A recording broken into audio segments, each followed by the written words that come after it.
अस्सलाम वालेकुम रहमतुल्लाहि वबरकातुहू। दोस्तों, मैं फ़ाहिद मखसूसी। ये वीडियो मैं बिलखसूस फिर एक बार अपने हैदराबाद के जितने भी सोशल मीडिया पे न्यूज़ चैनल्स चलाते हैं, पेजेस चलाते हैं, उनके लिए बना रहा हूँ कि मैं आज एक न्यूज़ देख रहा था। एक जमात से वाबस्ता एक लीडर के बारे में, जिसके ऊपर ये एलिगेशंस है कि उन्होंने एक मासूम यानी कमसीन बच्ची के साथ कुछ गलत हरकत करने की कोशिश की। फिर उसके बाद उस बच्ची के घर वाले जाते हैं बेगम बाज़ार पीएस के अंदर, उसके ऊपर रिपोर्ट भी लिखाते हैं। फिर उस शख्स को पकड़ा भी जाता है, एफआईआर भी होती है। बहरहाल जो जो प्रोसीजर के मुताबिक क़दम उठाने चाहिए वो क़दम उठाए भी जाते हैं। लेकिन ताज्जुब की बात यह है कि क्योंकि इस शख्स का एक खुसूस जमात से वाबस्ता होना ही शायद उसको जो है ना कटहरे के अंदर क्या कहते हैं, आपको मुलजिम ही नहीं बल्कि मुजरिम भी करार दे दिया जा रहा है कुछ न्यूज़ चैनल्स चलाने वालों की तरफ से। तो देखिए कि भाई अदालत है, क़ानून है। मैं ये नहीं कर रहा हूँ कि मैं उस शख्स की वकालत करने के लिए यहाँ पे नहीं आया हूँ, लेकिन अदालत भी जब तक के कोई मुलजिम के ऊपर किसी गुनाह या जो भी वो चीज़ के लिए वो मुलजिम करार दिया गया है, जब तक उसके ऊपर साबित नहीं हो जाता उसे मुजरिम करार नहीं देती। तो मैं अभी एक शख्स की क्या कहते हैं आपकी वीडियो देख रहा था, सुन रहा था। उनके पेज के ऊपर माशाल्लाह अच्छे खासे व्यूज़ भी हैं। उस बंदे की फ़ोटो डाल के, फिर वो जिस जमात से हैं उसके सदर के साथ फ़ोटो डाल के बार बार ये बोलना कि भाई इनके जमात के सदर जो है ना वहाँ पे रेप हुआ तो बोलते हैं, यहाँ पे रेप हुआ तो बोलते हैं, अब उनकी जमात का आदमी ऐसा करा, अब उन्होंने क्या करते देखेंगे। अरे भाई, सदर के जमात है नहीं तो फिर रूह कब्ज़ करने वाले फरिश्ते हैं कि भाई जाके उसकी रूह कब्ज़ कर लेंगे, नहीं तो उन्होंने जज है कि भाई जाके इसको फांसी की सज़ा दे देंगे। कोर्ट है, प्रोसीजर है, फॉलो करना पड़ता है, उस हिसाब से उसको सजा होगी। हाँ, उन्होंने अपने तरफ से क्या मुतालबा करते, क्या बोलते उसके लिए वो एक अलग बात है। लेकिन उसको जो है ना अभी के अभी ये हरगिज़ मत समझिए कि मैं उस शख्स की, इस तरह की नाजेबा हरकत करने वाले शख्स के ऊपर जो इल्ज़ाम लगे हैं उस शख्स की मैं किसी भी किस्म से तायद कर रहा हूँ या वकालत कर रहा हूँ, ये बिल्कुल मत समझिए। बस मेरे दिल में ख्याल ये आया, जिस तरीके से उसके ऊपर एलिगेशन, यानी अभी एलिगेशन ही है, वो अभी प्रूफ नहीं हुआ, क्योंकि उसके अंदर उन्होंने ये भी बोल रहे हैं कि हाल हाल में उस आदमी की बेटी की शादी हुई और वो किसी और बच्ची के साथ ऐसी नाजेबा हरकत करने की, यानी उसके अंदर ये भी बोल दिए कि उसकी इस्मत रेजी करने की कोशिश की गई है। जबकि पुलिस की रिपोर्ट मैं खुद भी पढ़ा हूँ, उसके अंदर जो है ना सिर्फ ये कुछ ऐसी बातें लिखी, यानी वो हद तक लिखा हुआ नहीं है कि कुछ ऐसी हरकत हुई कि उसने उसकी पेशानी पे किस किया और उसके बाद बोला कि भाई मैं तुम्हारा ख्याल रखूंगा।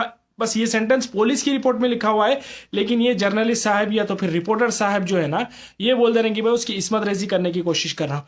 तो मैं ये बोलना इसलिए चाह रहा हूँ कि वो आदमी की वकालत नहीं, बल्कि ये कह सकते हैं कि मैं उस शख्स के घर वालों की वकालत करने के लिए आया हूँ आपके बीच में। ये कहेंगे भी तो बात गलत नहीं होगी, क्योंकि देखिए भाई, पांचों उंगलियां बराबर नहीं होती, और एक उंगली के जख्म की वजह से जो है ना पूरे हाथ को काट देना सही बात नहीं है। तो आप उस शख्स के बारे में बोलो, उस शख्स के साथ क्या होना चाहिए कानूनी एतबार से वो बोलो, लेकिन उसको इतना जलील ख्वार मत करो, यानी उसके घर वालों को उसकी जलालत का सामना करना पड़े।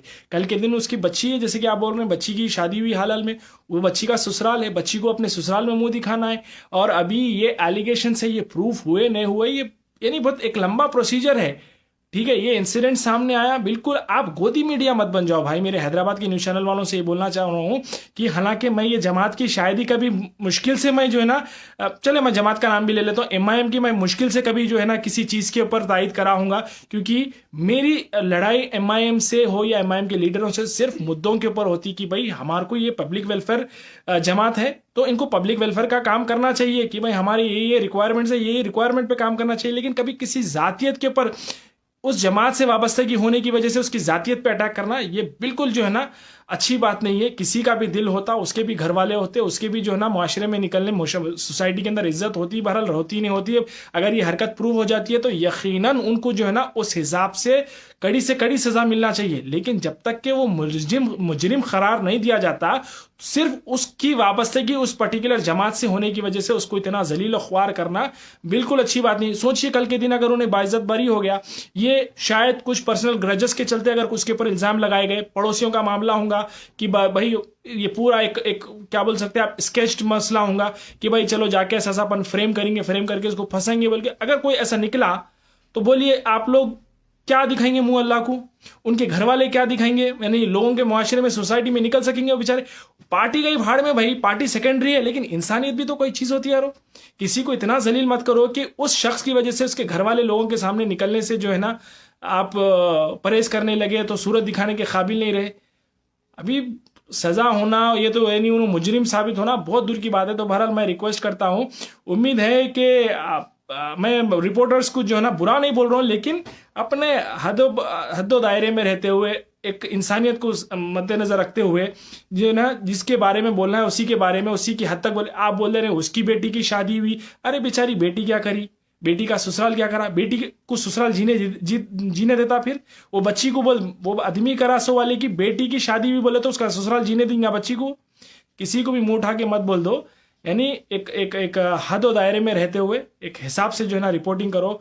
जो मुंह को आया मत बोल दो, जो मुंह को आया पोस्ट मत कर दो। उन्हें एलिगेशंस के तहत पकड़ा गया, उसके ऊपर एफआईआर हुई, उसके ऊपर इन्वेस्टिगेशन हो रही, उस हिसाब से कोर्ट के प्रोसीजर के हिसाब से जो भी हुएंगी, इन्वेस्टिगेशन भी हुएंगी। फिर अगर साबित हो जाता है तो सजा हुएंगी, नहीं साबित होता है तो फिर उसके बाद क्या होता अल्लाह ही बेहतर जानता। जज़ाकल्लाह खैर। अस्सलाम वालेकुम रहमतुल्लाहि व बरकातहू।